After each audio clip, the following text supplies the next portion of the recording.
Bem-aventurados os que têm fome e sede de justiça, porque eles serão fartos. Mateus capítulo 5, verso 6. Palavras do Senhor Jesus Cristo. Ministério Pão Vivo. Mais um tempinho de aprendizado na palavra do Senhor.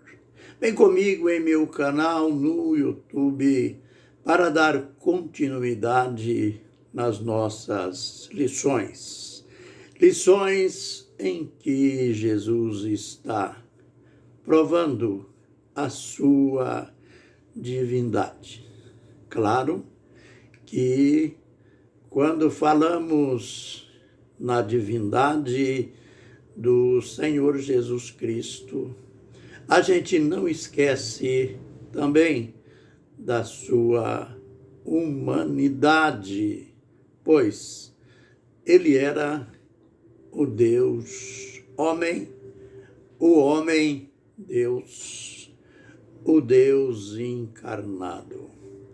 Falamos na última vez que ele, numa polêmica acirrada com os fariseus, embora ele enfrentou a oposição, principalmente dos fariseus, a liderança deles, mas o povo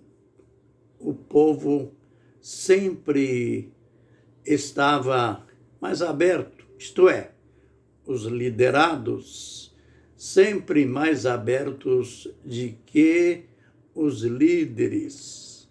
E a gente aprendeu que, segundo o relatório do apóstolo João, muitos creram nele. E a tônica de tudo foi que aí então ele desvia a sua ótica dos fariseus, dos opositores, e ele se volta para aqueles que creram nele. E então, ele, não deixando aquela coisa de uma fé superficial, ilusória, ele disse àqueles que creram nele: se vós permanecerdes nas minhas palavras, verdadeiramente sereis meus discípulos, conhecereis a verdade, e a verdade vos libertará. É claro que não foi muito fácil para aquele povo do tempo de Jesus assimilar o conceito da sua divindade.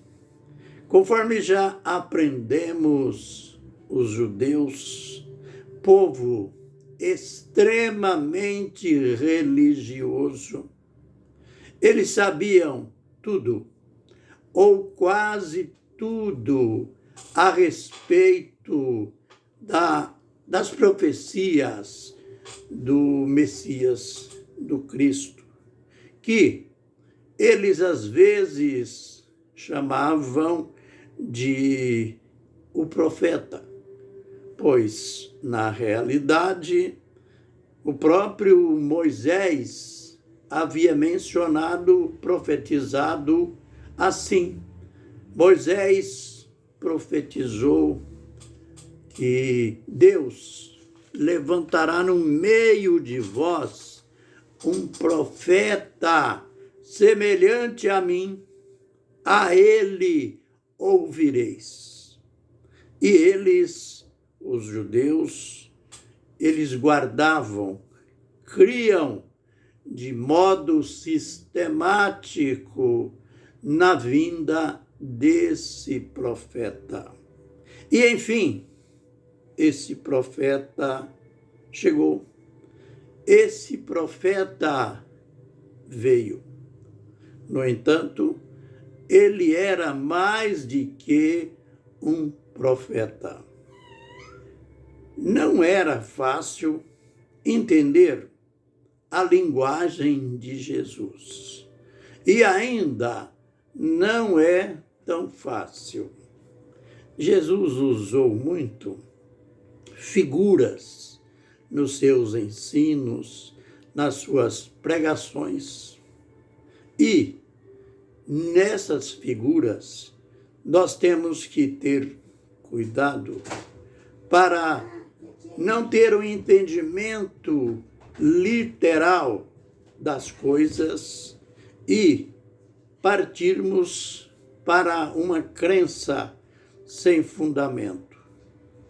Por exemplo, logo após a multiplicação dos pães, lembrem que ele fez este milagre inexplicável. Aliás, todos os milagres são inexplicáveis, mas quanto a este, a intensidade foi maior, pois ele, com 5 pães e 2 peixinhos, ele alimentou 5.000 homens, sem contar mulheres e crianças.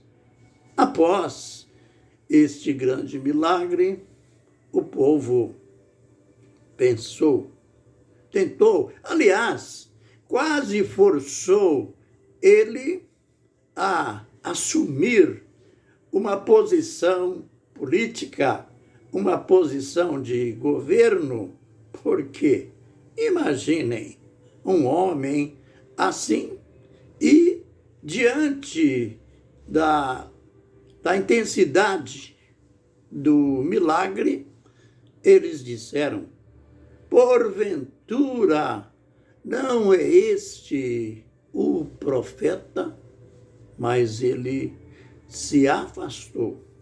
E, neste afastamento, os discípulos saíram em um barco e o povo ficou, digamos, de olho.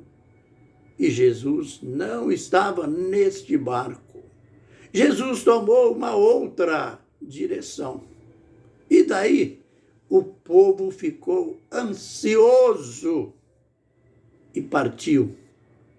Procurou um meio também de atravessar aquele grande lago e do lado de lá encontraram Jesus. Interessante.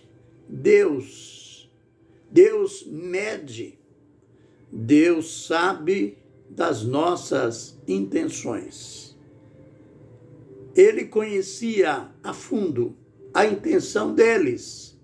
E então ele disse: vocês estão me procurando, não por causa do sinal, mas por causa do pão que vocês comeram, que saciou a vossa fome. Note, ele descobriu a verdadeira intenção deles.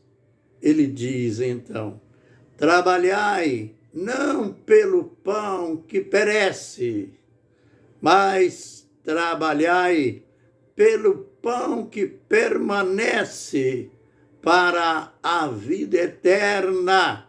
Aleluia! Que lição para eles, também para nós. E a partir daí, Jesus começou a dizer: eu sou o pão da vida. Olha, uma figura aí.